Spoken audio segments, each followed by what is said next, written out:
오늘 하나님 말씀은 이사야 40장 9절부터 11절입니다.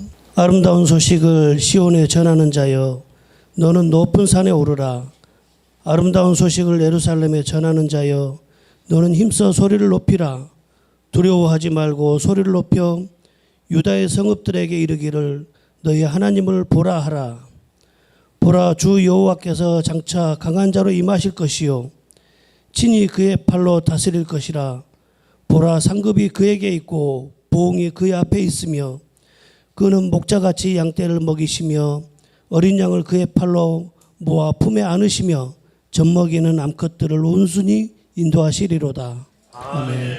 지난번에 우리는 이사야가 사네립의 공격을 이겨낸 자기 제자들 및 남은 자들에게 대략 160년 후에 바벨론 포로로 있게 될 이스라엘의 남은 자들에게 위로하라는 주의 명령을 전하는 것을 들었습니다. 바벨론으로 포로로 잡혀간 남유다 백성은 국가적인 차원에서 지독한 비극과 수치를 겪게 될 것입니다. 전부 미래형이 돼야지 맞겠지만 이것은 그 확정된 그런 하나님의 그 어떤 예언이기 때문에 과거형으로 쓰입니다.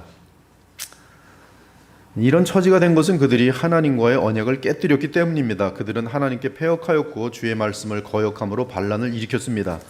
그래서 바벨론 제국의 포로가 된 것입니다. 하지만 이제 약속의 땅 가나안이 70년의 안식을 마치는 때가 다 되었습니다. 70년 안식은 예수 그리스도의 속량과 부활을 상징합니다. 따라서 이스라엘 백성은 바벨론 포로에서 해방될 것이, 오늘 본문은 메시아의 오심에 대한 소식을 전하라는 말로 시작합니다. 40장 9절 여러분이 함께 합독합니다. 시작.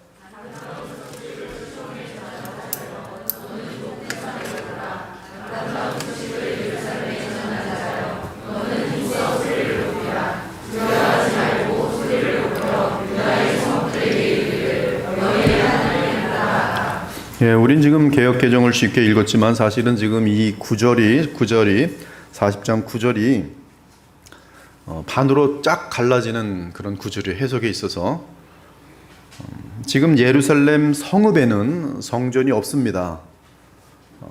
이 바벨론의 침략으로 다 무너질 것이 예루살렘 성전이 없으면 하나님과의 만남의 장소가 없기 때문에 시온이 없는 것이, 이는 주께서 이스라엘을 떠나셨다는 뜻입니다. 그러나 이제 하나님께서 예루살렘에 임하실 것이, 그곳에 다시 성전을 세우실 것입니다. 이때 하나님께서 영원한 성전을 시온에 세우시는 방법은 예수 그리스도의 보혈입니다. 그러므로 재건될 예루살렘 성전은 사실 하나님께서 사람으로 예루살렘에 오시는 예수 그리스도를 가리킵니다. 한편 구절을 자세히 보시면 이 시온과 예루살렘은 지금 9절에서 목적격으로 되어 있어요. 시온에 전하는 자여, 예루살렘에 전하는 자여, 목적격으로 되어 있습니다. 그러나 이것은 원어에 보면은 목적격이도 가능하고 주격도 가능합니다. 따라서 이미 말씀드린 것처럼 성경 번역은 크게 둘로 나뉩니다. 권위 있는 성경 번역도 둘로 나뉘어 있어요.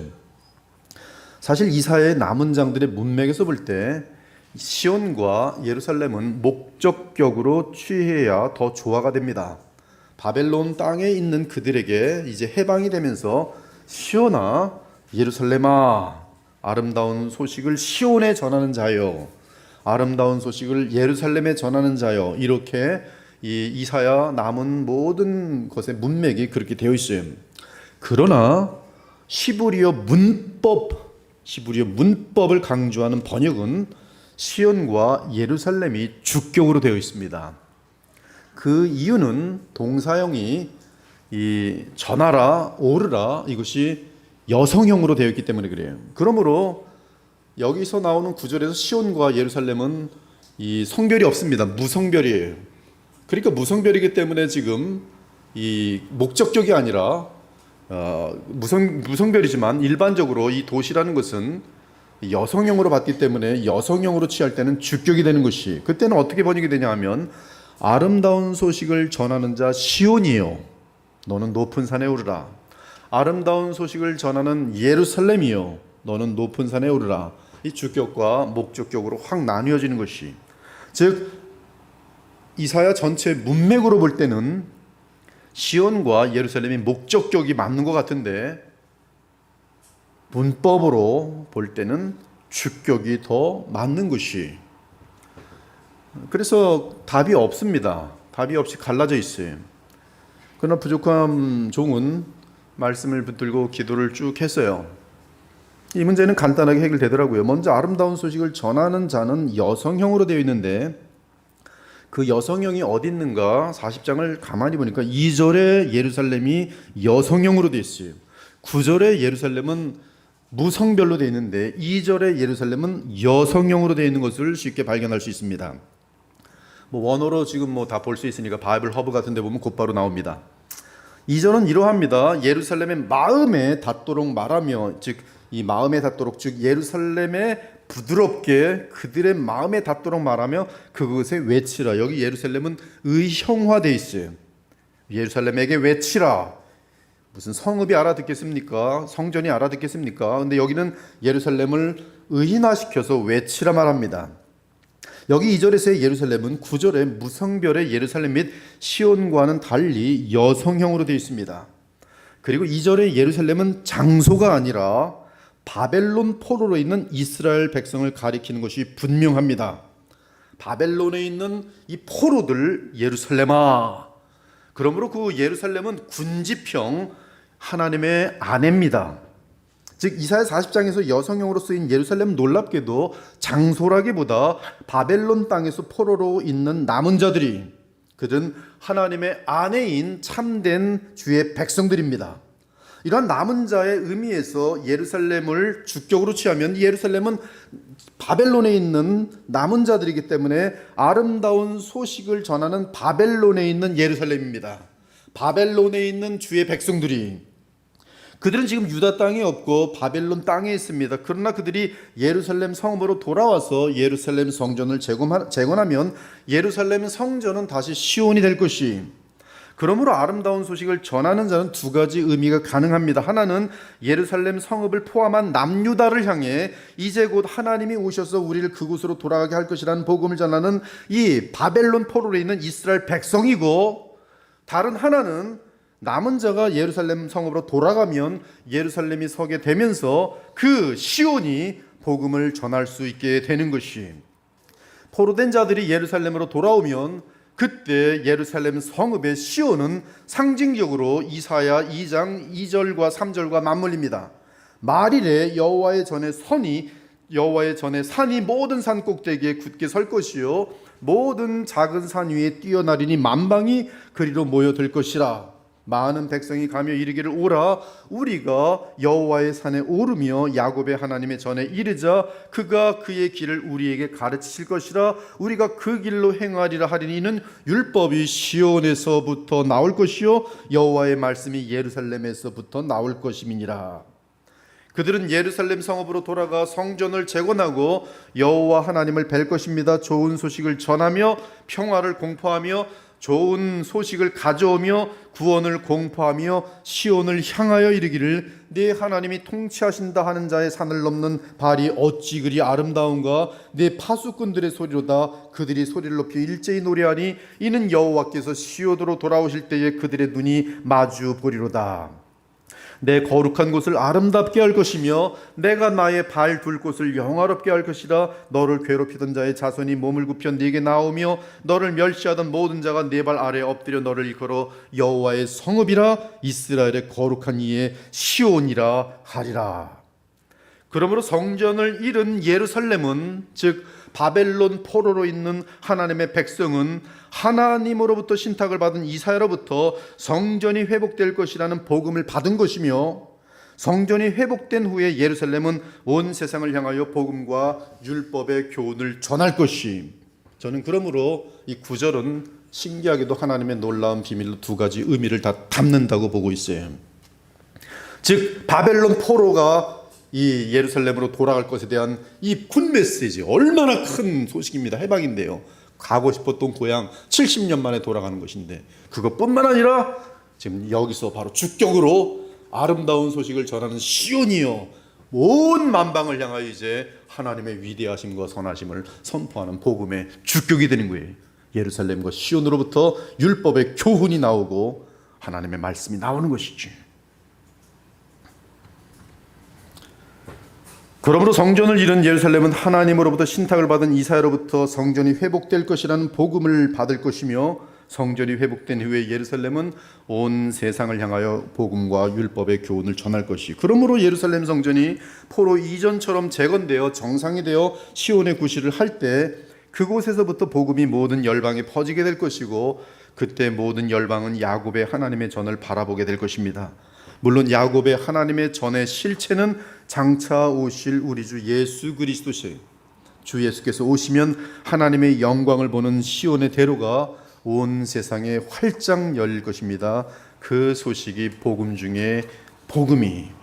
이에 사도행전 1장 8절은 오늘 이사야 40장 9절 예언의 성취 선언이라고 말할 수 있어요. 오직 성령이 너희에게 임하시면 너희가 권능을 받고 예루살렘과 온 유대와 사마리아와 땅끝까지 이르러 내 증인이 되리라 하시니라. 사랑하는 여러분, 지금 바벨론 포로로 있는 이스라엘 백성에게 가장 반가운 소식은 주께서 그들을 찾아오셔서 바벨론의 억압에서 해방시켜 주는 소식일 것입니다. 하지만 그 반가운 소식보다 무한하게 큰 복음 중의 복음은 주 하나님이 사람의 몸을 입고 주의 백성을 찾아오셔서 율법이 정한 자기 백성의 죄값을 치르시고 그들을 마귀와 죄와 세상으로부터 구원하는 것이. 아름다운 소식을 전하는 자 시온이요 너희 하나님을 보라. 그러므로 높은 산에 올라 전할 아름다운 소식은 1차적으로는 바벨론 포로로 잡혀갔던 이스라엘 백성의 귀한 소식이며, 궁극적으로는 성육신하여 오실 하나님 곧 예수 그리스도에 관한 소식이. 이 복된 소식을 외치는 것을 우리는 두려워해서는 안 됩니다. 이는 하나님은 살아계신 전능하신 하나님이시고 또한 약속한 바를 완전하게 지키시는 신실하신 분이기 때문입니다. 우리는 하나님의 자녀요 하나님의 백성이기에 우리의 신분을 감추어서도 안 되고 복된 소식을 전하는 것을 두려워해서도 안 돼요. 9절에 너는 힘써 소리를 높이라. 두려워하지 말고 소리를 높여 너의 하나님을 보라 할 것이라. 우리는 주 예수 그리스도를 부끄러워해서도 안 되고 더욱이 예수님을 부인해서는 더더욱 안 됩니다. 그분은 여호와 하나님이시며 우리의 구주세요. 우리의 왕이요 대제사장이요 영원한 말씀이십니다. 그리고 우리를 위해 자기 생명을 버리신 우리의 목자세요. 이에 10절과 11절로 이어집니다. 여러분 다 같이 10절 11절 합독합니다. 시작.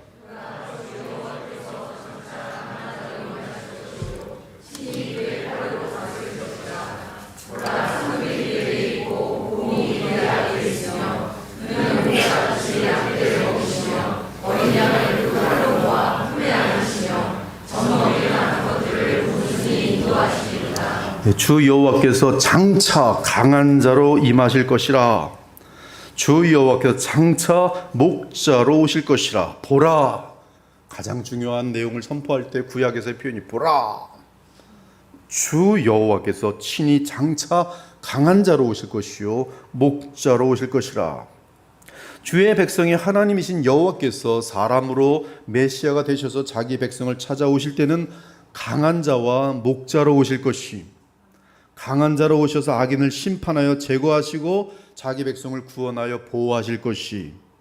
그리고 회개하고 주를 믿으며 주의 뜻대로 행한 자들에게 상급으로 보상하실 것입니다.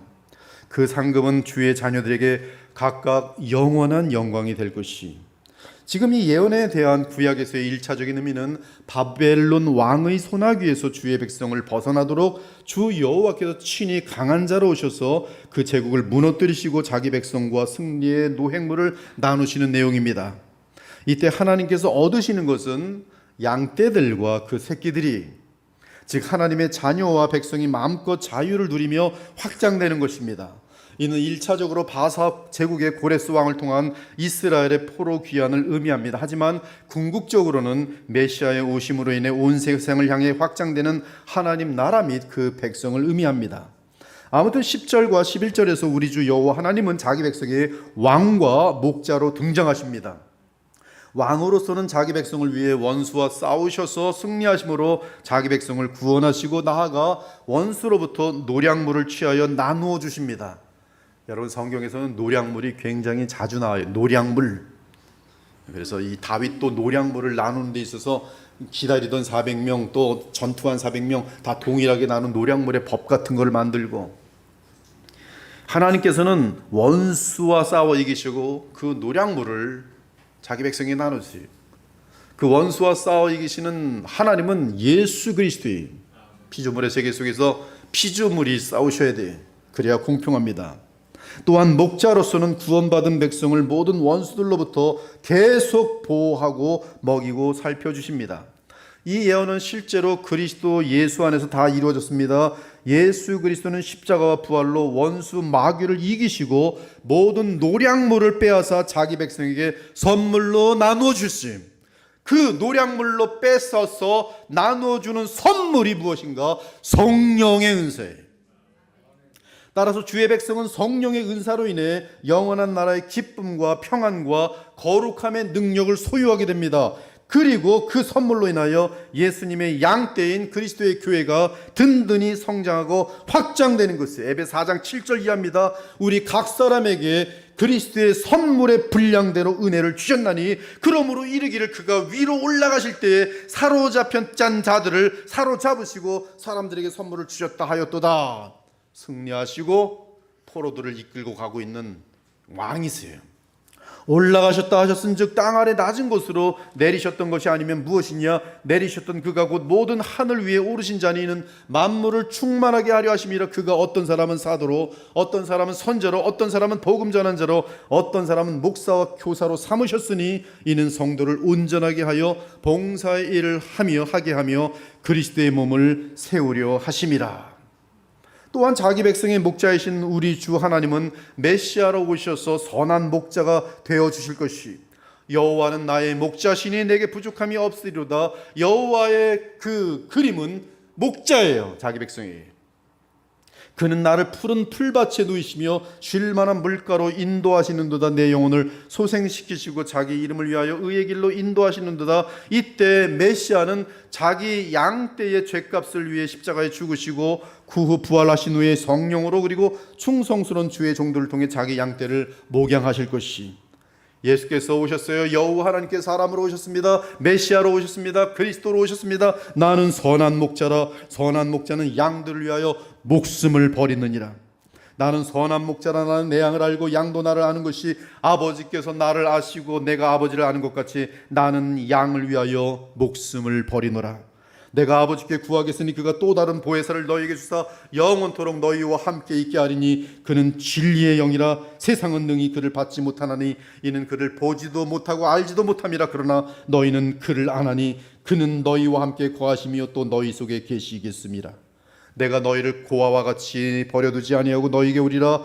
이르시되 시몬 베드로야 내 어린 양을 먹이라. 네가 나를 사랑하느냐? 내 양을 치라.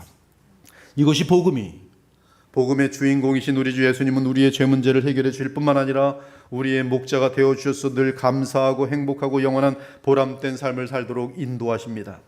또한 우리의 목자이신 주 예수님은 모든 악과 불의와 어둠에서 우리를 보호하시고 빛과 거룩함과 사랑과 평강과 안전으로 가득한 주의 나라를 누리게 하실 것이, 그들이 다시는 줄이지도 아니하며 목마르지도 아니하고 해나 아무 뜨거운 기운에 상하지도 아니하리니 이는 보좌 가운데 계신 어린 양이 그들의 목자가 되사 생명수 샘으로 인도하시고 하나님께서 그들의 눈에서 모든 눈물을 씻어 주실 것입니다. 이것이 우리가 전하는 기쁜 소식 복음이, 우리는 두려움이 없이 기쁨과 감사로 삶으로 향기로 온 세상에 이 기쁜 소식을 전해야 하는 것이, 우리 185장 한번 찬송하시고 계속 이어가도록 하겠습니다. 185장 이 기쁜 소식, 성령으로 우리에게 충만하게 오신 예수 그리스도의 기쁜 소식을 온 세상에 전해야 할 것이 185장.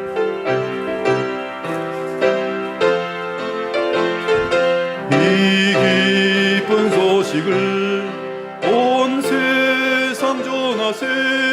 성령이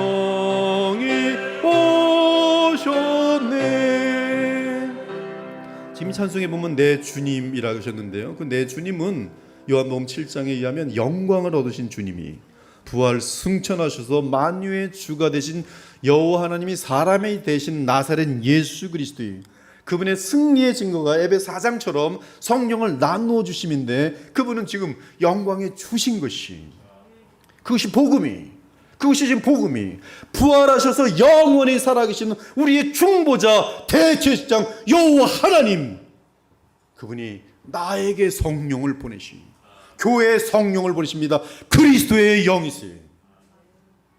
이것이 기쁜 소식이. 이 성령 안에서 우리는 승리가 있어요. 항상 승리가 있어요. 목자로서 우리를 보호하심이 있는 거예요. 그러면 이렇게 메시아로 오시는 여호와 하나님은 어떤 분이십니까? 그리고 하나님은 어떤 분이시기에 우리는 그분의 오심을 확신하고 이스라엘 백성을 위로하고 높은 산에 올라 외치고 두려워하지 않고 준비하는 것입니까? 이에 하나님은 이사야를 통해 자신이 누구신지를 알려줍니다. 그 내용이 이사야 40장의 12절부터 40절까지 담겨 있어요.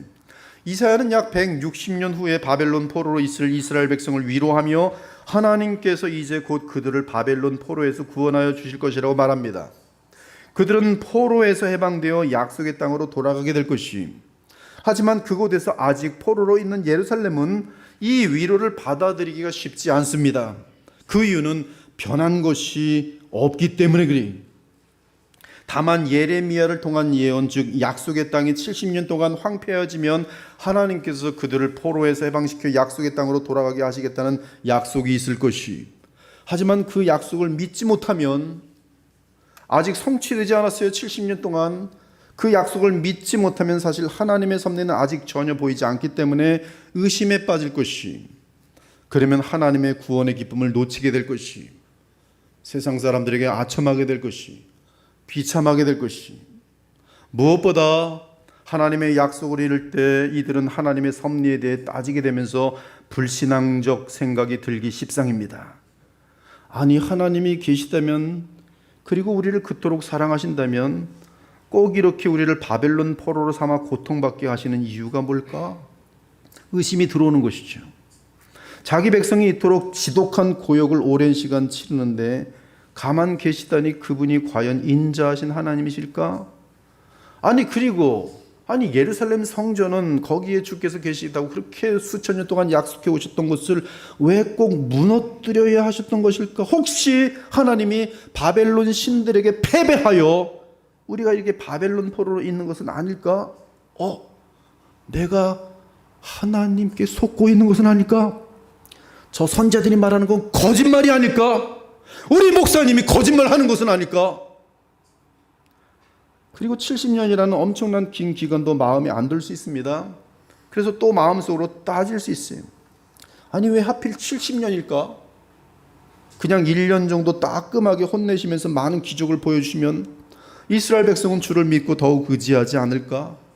꼭 이렇게 70년이라는 알 수 없는 기간, 긴 세월을 남의 나라의 종살이로 살게 하시는 이유는 무엇일까?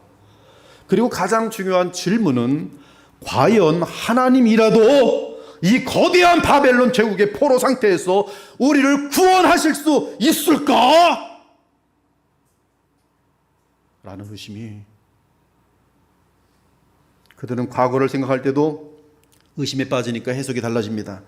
자칫 오해하면 하나님께서 바벨론 왕이 약속의 땅을 점령하는 것을 막을 수 없으셨구나.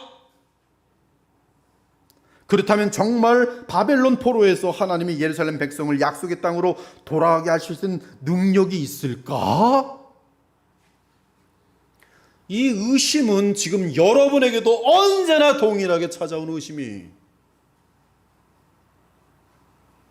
기도를 하면서 금식을 하면서 그렇게 열심히 있었던 사람들, 20년 전에 제가 아는 많은 영혼들이 저 사람들이 흔들릴 것이라는 조금도 상상 못했어요. 근데 지금 와서 보니까 무슨 옛날의 신앙이 어딨냐, 불교로 간 사람도 있고 신천지로 간 사람도 있고 교회 안 다니는 사람도 있고. 왜 그렇게 되었어요? 하나님을 향한 의심이 생겼어요. 어려운 일을 지났는데 다 가짜같이 보였어요. 하나님을 믿느니 뛰쳐나가서 빨리 돈부터 벌자.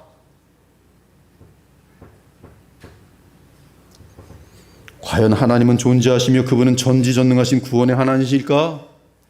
참으로 나를 사랑하시는 하나님이실까? 이처럼 그때나 지금이나 우리 인간은 지극히 어리석고 교만해서 자신의 죄 때문에 비참에 떨어졌음에도 불구하고 불편하고 힘든 상황이 닥쳐오면, 그리고 그것이 길어지면 하나님을 탓하면서 하나님의 존재마저 믿지 아니하는 경우가 허다해요. 심지어 그리스도 안에 있는 신자들마저 구약시대의 이스라엘 백성처럼 세상에서 고통당할 때 하나님을 의심할 수 있는 것이, 이러한 인간의 의심과 어리석음과 연약함을 잘 아시는 자상하신 하나님은 이사야를 통해 자신을 알려줍니다. 논리로 따져서 알게 하십니다.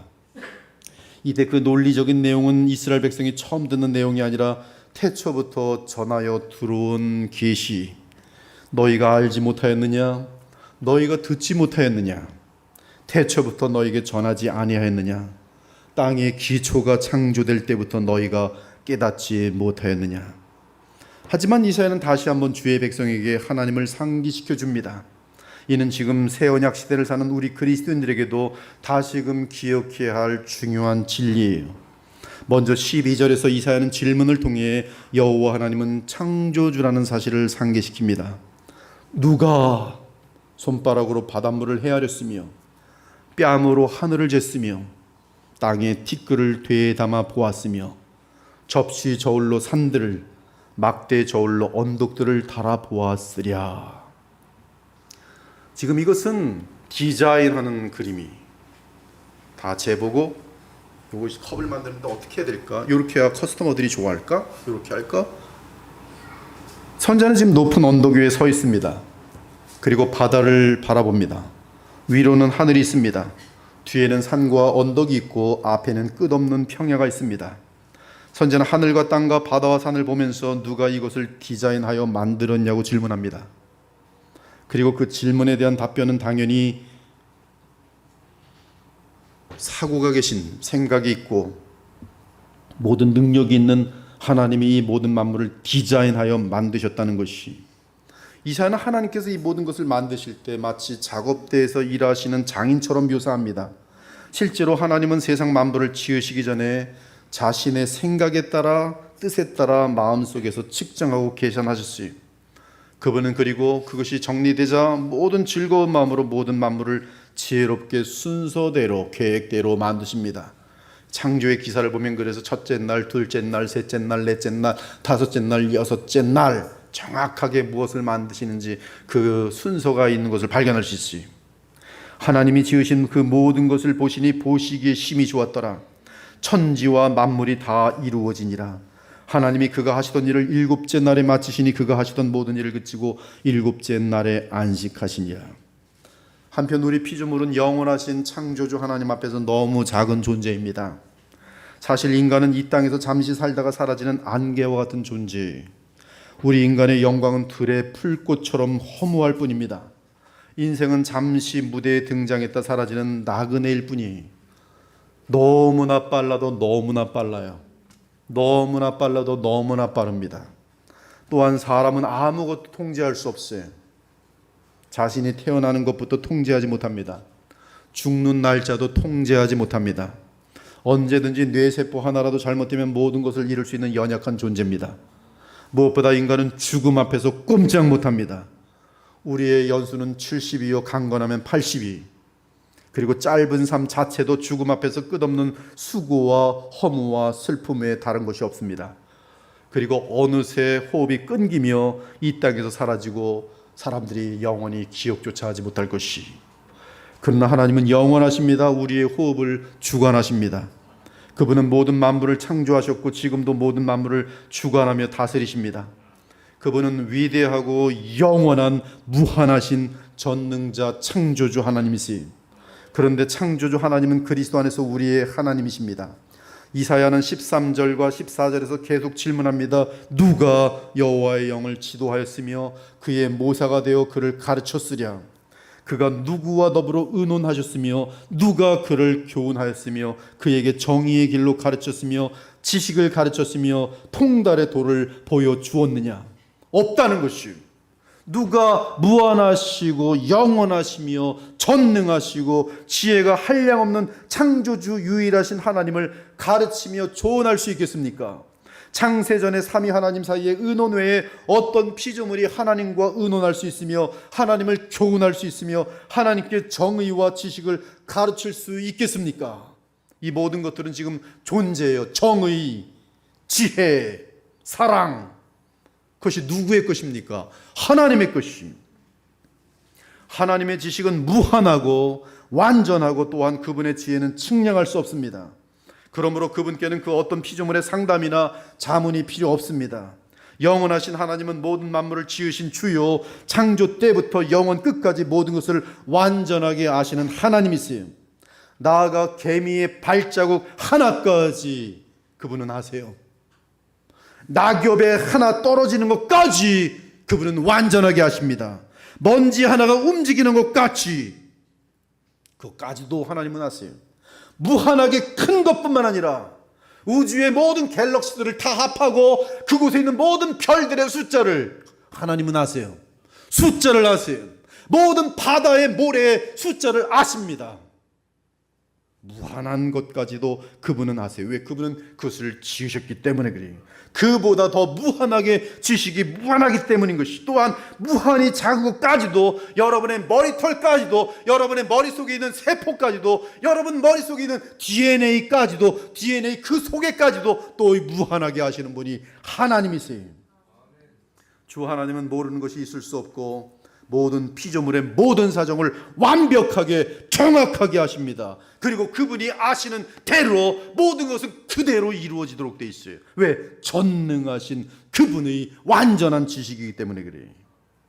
그분은 모든 지식의 근원이시며 모든 논리와 과학과 이해를 만들어내신 전능자시니, 그러므로 시인은 노래합니다. 여호와 우리 주여, 주의 이름이 온 땅에 어찌 그리 아름다운지요.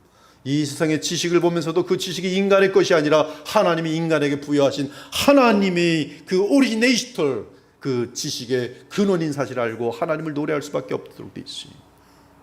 온 땅이 어찌 그리 아름다운지요. 주의 영광이 하늘을 덮었나이다. 주의 손가락으로 만드신 주의 하늘과 주께서 베풀어 두신 달과 별들을 내가 보오니, 여호와 우리 주여, 주의 이름이 온 땅에 어찌 그리 아름다운지요.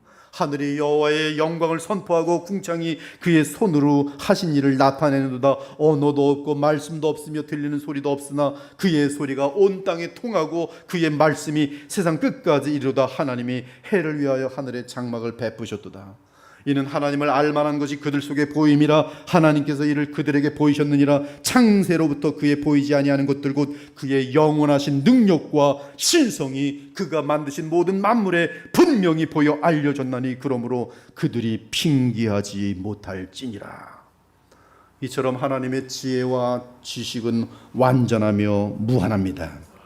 이제 이사야는 15절부터 17절까지 열방 나라들에 대해 언급합니다. 그들의 현실입니다. 보라, 그에게는 열방이 통에 한 방울 물과 같고 저울의 작은 티끌 같으며 섬들은 떠오르는 먼지 같으리니, 레바논은 땔감에도 부족하겠고 그 짐승들은 번제에도 부족할 것이라. 창조주 하나님, 그리고 전지하신 하나님 나아가 모든 만물과 역사를 경영하시고 운행하시는 하나님께는 이 땅의 모든 나라들이 한 방울의 물과 같고 저울에 앉은 작은 먼지와도 같아요. 또한 하나님을 만족시키는 데는 가장 큰 숲을 대표하는 레바논의 땔감으로도 부족하고 그곳의 모든 짐승을 번제로 드려도 부족합니다. 사실 레바논은 이사야 당시에 이 크기와 풍요와 힘과 경제를 상징하는 산맥이었어요. 그래서 아수르 제국이나 바벨론 제국 또는 애굽 등을 상징하는 데 쓰인 용어가 레바논이었어요. 그러므로 이 말을 다르게 하면 이 세상 모든 것을 주 하나님께 선물로 다 바친다 하더라도 주께는 그 선물이 그리 크지 않다는 것이, 영원하시고 무하신 하나님 앞에서 피조물 가운데 그 무엇이 자랑할 수 있겠습니까? 열방의 왕이라도 주께서 뇌세포 하나로 병균 한 마리로 죽이기도 하시고 불구자가 되기도 하시는데, 어떤 왕이 주 앞에서 건방지게 행동할 수 있겠습니까?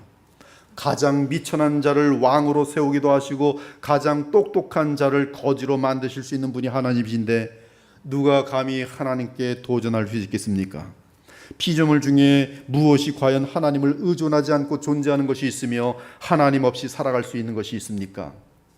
지금 이사야의 마음에는 아수르 제국, 바벨론, 애굽 등이 있습니다. 그러나 그 대국의 왕들이라도 감히 누가 주 앞에서 눈을 부릅뜰 수 있겠습니까? 이 세상의 최고의 부자라도 어찌 하나님을 물질로 사서 아첨하며 자기 뜻을 펼칠 수 있겠습니까? 이 세상의 그 어떤 사건이 하나님을 놀라게 하며 하나님을 난처하게 할 수 있겠습니까? 또한 이 역사 속에 어떤 일이 주의 허락하심이 없이 발생할 수 있겠습니까? 사랑하는 여러분, 하나님은 모든 만물을 주관하시고 모든 역사를 주관하시며 모든 사건과 움직임을 완전하게 다스리고 인도하십니다. 여러분이 이 자리에 있는 것도 여러분이 선택하여 온 것이 아니라 하나님의 몰아가시는 은혜에 의해서 이 자리에 앉아 계신 것이, 심지어 악령들의 세계도 피조물에 속한 것이라 하나님의 허락 없이는 움직일 수 없어요. 그들이 지금 이 역사 속에서 행하는 가장 파렴치하고 무서운 죄악들도 결코 그들 스스로 행할 수 있는 것이 아니, 그 무한한 지혜와 권능과 주권과 지식이 하나님 앞에서 무엇이 감히 대들고 도전할 수 있겠습니까? 있을 수가 없어요. 하물며 이 땅의 왕들과 나라들이 주 앞에 뭐 그리 대단하겠습니까? 주의 뜻이 아니라면 그중 누가 스스로 왕이 될 수 있겠습니까? 그러므로 이사야는 말합니다. 여호와 하나님 앞에서는 모든 열방이 아무것도 아니라 그는 그들을 없는 것 같이 빈 것 같이 여기시느니라. 사람들로부터 위대하다는 평을 듣는 사람도 마찬가지예요. 그들은 하나님 앞에서 아무것도 아닙니다. 22절, 그는 땅 위 궁창에 앉으시나니 땅에 사는 사람들은 메뚜기 같으니라. 그가 하늘을 차일같이 펴셨으며 거주할 천막까지 주셨고 귀인들을 패하시며 세상의 재판관들을 헛되게 하시나니 그들은 겨우 심기고 겨우 뿌려졌으며 그 줄기가 겨우 땅에 뿌리를 박자 곧 하나님의 입김을 부시니 그들은 말라 회오리 바람에 불려가는 조개 같도다. 왕들 독재자들이 오래 갈 것 같지만 어느새 제거돼 있어요. 이단의 왕들이 오래 갈 것 같지만 어느새 제거되고 없어집니다. 지금도 마찬가지예요. 우리는 미국, 중국, 러시아, 일본, 북한 등 우리 주변의 여러 나라들에 대해 전혀 두려워할 필요가 없어요. 그들이 핵무기를 가지고 있다고 해도 두려울 것이 없고 세계 경제권을 쥐고 있다고 해도 겁낼 필요가 없어요. 이는 이 세상에서 아무리 큰 힘과 재물을 가지고 있더라도 거대한 제국이라도 주께는 물 한 방울 및 먼지밖에 되지 않기 때문입니다. 주께서 뜻하시면 언제든지 이 세상 나라들을 잿더미로 만들어 놓으실 수 있어요. 주께서 제거하시고자 하시면 그 대상이 악령이든 이 세상의 최고 권력가든 최고의 부자든 상관없이 순식간에 제거하실 수 있어요. 사랑하는 여러분, 우리가 두려워하고 의지하는 것은 이 세상의 돈과 명예와 권력과 사람들과 조직과 나라가 아닙니다. 그것은 어리석은 자예요. 믿음이 없는 자예요. 오직 창조주이신 전능하고 무한하신 우리 하나님만이 우리가 영원토록 두려워하고 경외할 대상이, 하나님이 뜻하시면 바벨론 제국의 포로로 있는 매우 미천한 이스라엘 백성의 해방을 얻을 것입니다. 그런데 주께서 뜻하신 바가 이사야를 통해 분명하게 알려졌습니다. 주의 뜻은 놀랍게도 약속의 땅이 70년간 황폐해지는 것이며 그 기간이 차면 바벨론에 있던 주의 백성이 본토로 돌아오는 것이, 그런데 이 뜻은 사실 영원한 성삼위 하나님의 예정과 이미 맞물려 있습니다. 즉 70년간의 황폐한 약속의 땅은 예수 그리스도의 십자가를 상징하는 예표로서 십자가 속량으로 주의 백성이 죄와 죽음과 마귀로부터 해방되는 것을 가리키는 것이, 그러므로 바벨론의 유다 백성은 메시아로 인해 해방될 것이, 이러한 해방을 약속하시는 분은 창조주 하나님이시며 그들과 구속 언약을 맺으신 여호와 하나님이세요. 이렇게 뚜렷하게 만물을 지으신 창조주 하나님을 상기시킨 이사야는 그분이 바로 바벨론의 포로로 있는 남은 자들을 약속의 땅으로 돌아오게 하실 분이라고 확신을 줍니다. 불가능이 없다는 말씀이, 하나님이 뜻하시면 그건 끝난 것이, 그러면서 누구를 믿을지를 선택하게 합니다. 즉 바벨론에서 물든 우상을 섬길 것인지 아니면 그들을 구원할 창조주 구속자 여호와 하나님을 믿을 것인지 선택하게 합니다. 지금도 그 선택은 예배를 통해서 오늘도 여러분에게 동일하게 던져져요. 오늘도 여러분의 그 얄팍한 경험과 지식을 믿으며 내가 판단하는 하루 다음 날의 예측을 믿으며 하나님의 말씀을 멀리하고 내가 알아서 내 인생을 살 것인지. 그런데 그것이 바로 우상을 따라가는 길이, 아니면 나는 내가 생각하는 것이 있을지라도 이것은 고작 먼지밖에 되지 않는 사실을 인정하고, 전능하신 하나님께서 우리에게 가장 위대한 선물로 남겨주신 성경을 따라, 그 성경 안에서 계시던 예수 그리스도와 그분이 보내시는 성령을 따라 하나님 말씀을 참조로 하면서 주의 성령을 따라 살아갈 것인지, 그것에 따라 여러분의 영원한 결국들이 계속 바뀌고 있는 것이. 이에 이사야는 우상과 창조주 하나님을 비교합니다. 우상이라는 것은 과거에 여러분이 지금 어리석게 보는 그것만이 우상이 아니, 지금 우상은 여러분 마음속에 하나님보다 더 두려워하는 것, 하나님보다 더 믿는 것, 하나님보다 더 찾는 것, 그것이 우상이.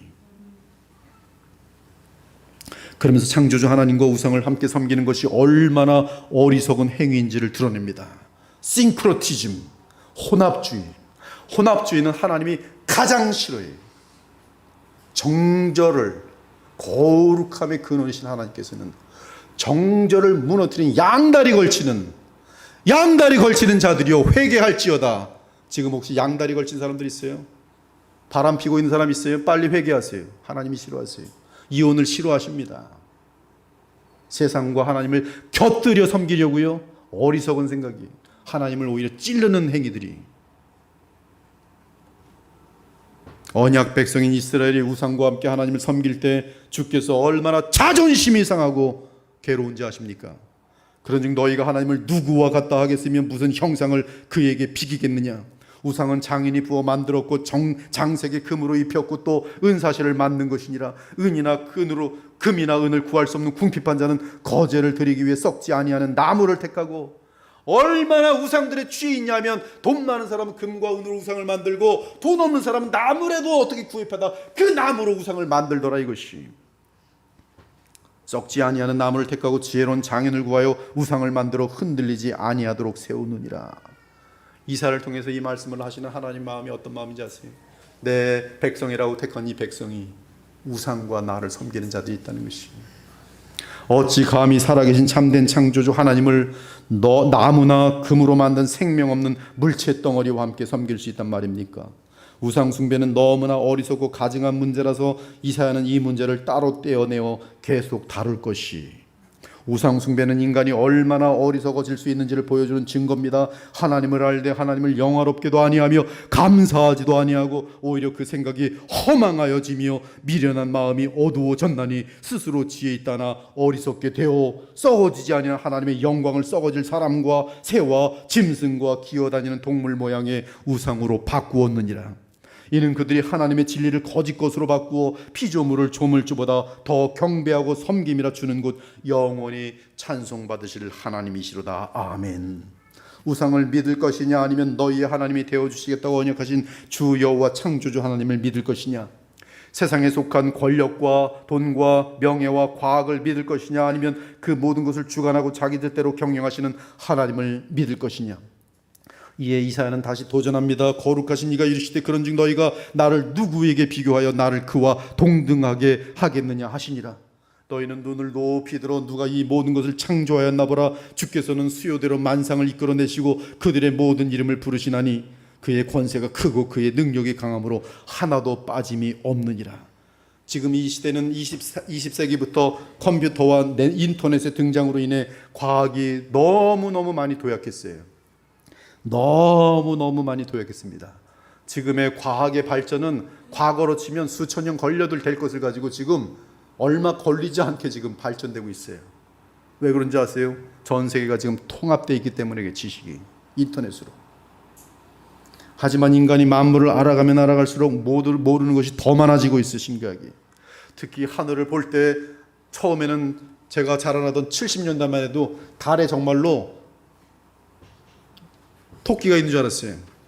우리 동네 아저씨들도 그렇게 얘기하고, 장난으로 그런 게 아니고 정말로 70년대, 그리고 오래된 얘기가 아니.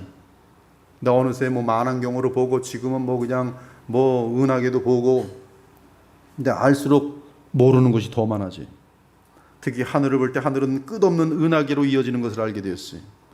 이는 영원히 살아계신 무한한 하나님이 이 우주를 창조하셨음을 부인할 수 없는 증거예요. 하나님은 모든 별에게 이름을 지어주셨으며 그 숫자와 구조와 체계까지 완전하게 디자인하고 만드셨어요. 나아가 완전한 질서 가운데 이 모든 우주와 만물을 제자리에 두셨습니다. 북두칠성 바뀐 적이 있어요? 지금까지 똑같아요. 이는 하나님 자신이 완전한 질서와 조화의 근원이며 창조주시기 때문에 그분이 창조하신 이 우주와 만물 역시 창조주의 패턴을 반영할 수밖에 없는 것입니다. 이렇게 무한하고 영원하신 창조주 하나님의 삼위중 성자께서 사람의 몸을 입고 이 땅에 오셨습니다.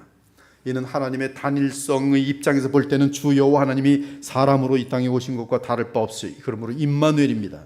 그분이 바로 예수 그리스도입니다. 그러므로 예수님은 창조주시며 무한하고 영원한 하나님이십니다.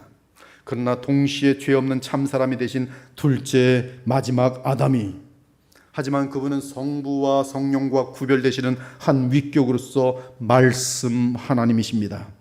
그러므로 주 예수 그리스도는 여호와시며 우리의 사람이신 그리스도시요, 그는 보이지 아니하는 하나님의 형상이요 모든 피조물보다 먼저 나신 이시니 만물이 그에게서 창조되되 하늘과 땅에서 보이는 것들과 보이지 않는 것들과 혹은 왕권들이나 주권들이나 통치자들이나 권세들이나 만물이 다 그로 말미암아 그를 위하여 창조되었고 또한 그가 만물보다 먼저 계시고 만물이 그 안에 함께 섰느니라. 그는 몸인 교회의 머리시라. 그가 근본이시요 죽은 자들 가운데서 먼저 나신 이시니 이는 친히 만물의 으뜸이 되려 하시며 아버지께서는 모든 충만으로 예수 안에 거하게 하시고 그의 십자가의 피로 화평을 이루사 만물 곧 땅에 있는 것들이나 하늘에 있는 것들이 그로 말미암아 자기와 화목하게 되기를 기뻐하심이라. 이 모든 날 마지막에는 아들을 통하여 우리에게 말씀하셨으니 이 아들을 만유의 상속자로 세우시고 또 그로 말미암아 모든 세계를 지으셨느니라. 이는 하나님의 영광의 광채시요 그 본체의 형상이시라. 그의 능력의 말씀으로 만물을 붙드시며 죄를 정결하게 하는 일을 하시고 높은 곳에 계신 지극히 크신 이의 우편에 앉으셨느니라. 그러므로 우리는 무한하시고 영원하신 전능자 창조주 하나님을 알기 위해 사람으로 오신 그리스도 예수님을 알아야 합니다. 예수님을 성경대로 알 때 우리는 오직 그를 통해서만 하나님을 바로 알게 돼 있어요. 예수 그리스도를 모른 채 하나님을 말하는 것은 그것은 이미지네이션의 자기신이 우상숭배입니다. 오직 성경을 통해서 예수 그리스도를 바로 알 때만이 우리는 그 아들을 알면서 아버지를 알도록 되어 있어요. 너희는 마음에 근심하지 말라. 하나님을 믿으니 또 나를 믿으라. 예수께서 이르시되 내가 곧 길이요 진리요 생명이니 나로 말미암지 않고는 아버지께로 올 자가 없느니라. 너희가 나를 알았더라면 내 아버지도 알았으리로다. 이제부터는 너희가 그를 알았고 또 보았느니라. 이제 너희는 나를 알았고 나를 보았으므로 곧 하나님을 보았고 하나님을 알았느니라. 내가 이렇게 오래 너희와 함께 있을 때 네가 나를 알지 못하느냐? 나를 본 자는 아버지를 보았거늘 어찌하여 아버지를 보이라 하느냐? 내가 아버지 안에 거하고 아버지는 내 안에 계신 것을 네가 믿지 아니하느냐? 내가 너희에게 이르는 말은 스스로 하는 것이 아니라 아버지께서 내 안에 계셔서 그의 일을 하시는 것이라. 내가 아버지 안에 거하고 아버지께서 내 안에 계심을 믿으라. 그렇지 못하겠거든 내가 행하는 그 일로 말미암아 나를 믿으라. 즉 예수께서 행하신 그 일들은 오직 하나님만이 행하실 수 있는 신성의 일들이기 때문에 그래. 우리는 부활 승천하셔서 영원히 살아계신 참 하나님이며 삼위의 한 위격이신 말씀 하나님이신 그리스도를 알므로만 우리의 창조주이신 아버지 하나님을 바르게 알 수 있어요. 그리스도 안에서 우리는 우리의 아버지 되신 여호와 하나님을 알게 됩니다. 그리고 우리가 그분의 자녀일진데 이 땅에서 무엇이 두렵고 무엇이 부럽고 무엇을 하나님과 경쟁 대상으로 두겠어요. 그럼에도 바벨론 포로로 있는 유다 백성은 두려워했습니다. 그리고 낙심하고 지쳐가고 있었어요. 따라서 이사야는 구체적으로 야곱 즉 이스라엘에게 강력하게 도전합니다. 주 여호와 하나님을 믿고 의지하며 새 힘을 얻을 것을 촉구합니다. 야곱아, 야곱아, 어찌하여 네가 말하며 이스라엘아, 네가 이르기를 내 길은 여호와께 숨겨졌으며 내 송사는 내 하나님에게서 벗어난다 하느냐? 왜 의심하려고 하느냐? 왜 하나님을 향한 믿음을 지금 놓치려고 하느냐? 너는 알지 못하였느냐? 듣지 못하였느냐? 영원하신 하나님 여호와 땅 끝까지 창조하신 이는 피곤하지 않으시며 곤비하지 않으시며 명철이 한이 없으시며 피곤한 자에게는 능력을 주시며 무능한 자에게는 힘을 더하시나니 소년이라도 피곤하며 곤비하며 장정이라도 넘어지며 쓰러지되 오직 여호와를 앙망하는 자는 새 힘을 얻으리니 독수리가 날개치며 올라감 같을 것이요 다른 박질하여도 곤비하지 아니하겠고 걸어가도 피곤하지 아니하리로다. 이제 곧 여호와 하나님께서는 바벨론의 포로로 있는 예루살렘 백성에게 출애굽의 사건을 재현하실 것이, 그때 바벨론 포로로 있던 유다 백성은 하늘을 나는 독수리같이 쉼과 즐거움과 생기를 얻을 것이, 내가 애굽 사람에게 어떻게 행하였음과 내가 어떻게 독수리 날개로 너희를 업어 내게로 인도하였음을 너희가 보았느니라. 세계가 다 내게 속하였나니 너희가 내 말을 잘 듣고 내 언약을 지키면 너희는 모든 민족 중에서 내 소유가 되겠고 너희가 내게 대하여 제사장 나라가 되며 거룩한 백성이 되리라. 너는 이 말을 이스라엘 자손에게 전할지니라. 그리고 이러한 소망을 확신하게 되면 비록 그들이 바벨론 광야에 있을지라도 메시아로부터 공급될 생수의 강을 마시게 될 것이며 하늘의 양식을 받아 먹게 될 것이, 그리고 신비한 주의 도우심과 보호를 받게 될 것입니다. 여호와의 분깃은 자기 백성이라 야곱은 그가 택하신 기업이로다. 여호와께서 그를 황무지에서 짐승이 부르짖는 광야에서 만나시고 호위하시며 보호하시며 자기의 눈동자같이 지키셨도다. 마치 독수리가 자기의 보금자리를 어지럽게 하며 자기의 새끼 위에 너풀거리며 그의 날개를 펴서 새끼를 받으며 그의 날개 위에 그것을 엎는 것 같이 여호와께서 홀로 그를 인도하셨고 그와 함께한 다른 신이 없었도다. 여호와께서 그가 땅의 높은 곳을 타고 다니게 하시며 밭의 소산을 먹게 하시며 반석에서 꿀을 굳은 반석에서 기름을 빨게 하시며 소의 엉긴 젖과 양의 젖과 어린 양의 기름과 바산에서 난 수디안과 염소와 지극히 아름다운 밀을 먹이시며 또 포도즙의 붉은 술을 마시게 하셨도다. 어디서? 광야에서라도 주만 의지하고 믿는 자들에게 주님은 신기한 방법으로 공급하고 보호하시는 것이, 믿으셔도 됩니다. 믿으셔도 돼요. 가난하십니까? 더 주님께 나아가 보세요. 마진이 생길 만큼 주실 거예요. 뭐든지 어떤 것든지. 지금 새언약 시대에 사는 우리는 구약 시대의 백성과는 비교될 수 없는 특권을 누리고 있지. 우리는 구약에서 1년에 단 하루 오직 대제사장만이 들어갈 수 있는 지성소에 지금 당장 그리스도를 의지하고 나아갈 수 있습니다. 그리고 전능하고 무한하시며 자비하신 사랑의 하나님 앞에서 나의 모든 소원을 간청할 수 있지. 또한 이 땅의 공의와 평화와 거룩함을 위해 하나님 앞에서 탄식하며 외칠 수 있습니다. 이는 하나님은 그리스도 안에서 우리의 아버지시기 때문에 그래. 사랑하는 여러분, 우리 하나님은 그리스도 안에서 자기를 믿고 찾는 자를 기뻐하십니다. 하나님은 주의 말씀을 믿고 의지하며 주께 나오는 믿음의 백성을 가장 기뻐하십니다. 믿음이 없이는 하나님을 기쁘시게 하지 못하나니 하나님께 나아가는 자는 반드시 그가 계신 것과 또한 그가 자기를 찾는 자들에게 상 주시는 이심을 믿어야 할지니라. 이 세상을 부러워하지 마시고 두려워하지 마시며 세상 왕들과 거부들을 위대하게 여기지 않기 바랍니다. 오직 창조주 하나님이 우리에게 사람으로 오셔서 나를 위해 죽으신 예수 그리스도만을 자랑하며 그분만을 두려워하고 그분만을 감사하고 높이기 바랍니다. 우리는 이 땅에 살지만 하나님 나라 시민으로 살고 있으며 그리스도를 맏형으로 하는 하나님 아버지의 가족으로 살아가고 있어요. 그러므로 우리는 이 땅에서 먼저 주의 나라와 주의 의를 구하며 살아갈 것이고 하나님 나라의 백성과 하나님의 자녀로서 그리스도의 영이신 성령을 따라 빛과 소금으로 살아야 할 것이, 그럴 때 우리는 비록 짧은 안개와 같은 인생을 살지라도 무한하고 영원한 보람된 삶을 살 수 있게 될 것입니다. 복음 중에 복음인 하나님의 아들 그리스도 예수께서 나를 위해 죽으시고 부활하셔서 세우신 하나님의 나라를 위해 여러분의 남은 삶을 힘차게 달려가는 저와 여러분 되시기를 우리 주 예수 그리스도의 이름으로 축원합니다. 아멘. 주의 말씀을 증언했습니다. 복음을 증거했습니다. 주님 기뻐하시사 성령으로 역사하시고 하나님 나라의 능력과 은혜와 평강과 기쁨과 거룩함의 생명을 부어 주시옵소서. 살아계신 우리 주 예수 그리스도의 이름으로 기도합니다. 아멘.